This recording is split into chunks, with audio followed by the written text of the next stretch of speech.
আগামী 12ই ফেব্রুয়ারি সাধারণ নির্বাচন বাংলাদেশের ভবিষ্যতের সকল ভোটের জন্য একটি মানদণ্ড স্থাপন করবে বলে জানিয়েছেন প্রধান উপদেষ্টা ডক্টর মোহাম্মদ ইউনূস। উৎসবমুখর পরিবেশে ভোট সম্পন্ন করতে সবার সহযোগিতা চেয়েছেন প্রধান উপদেষ্টা।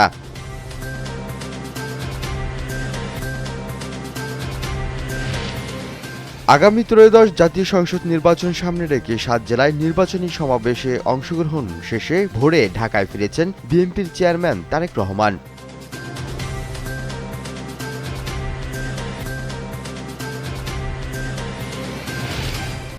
আসন্ন জাতীয় সংসদ নির্বাচন ও গণভোট উপলক্ষে স্বরাষ্ট্র মন্ত্রণালয়ের আইনশৃঙ্খলা সমন্বয় সেল গঠন করা হয়েছে। সার্বক্ষণিক সেবা দিতে জাতীয় জরুরি সেবা 999 এর বিশেষ টিম স্বরাষ্ট্র মন্ত্রণালয়ের আইনশৃঙ্খলা সমন্বয় সেলের সঙ্গে যুক্ত থাকবে।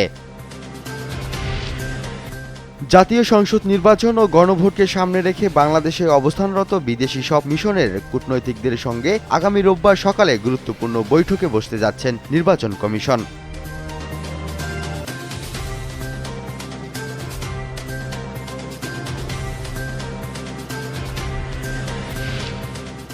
সরকারি প্রাথমিক বিদ্যালয়ে সহকারী শিক্ষক নিয়োগ 2025-এর লিখিত পরীক্ষায় ফলাফলেও প্রাথমিকভাবে উত্তীর্ণ প্রার্থীদের মৌখিক পরীক্ষার তারিখ ঘোষণা করা হয়েছে।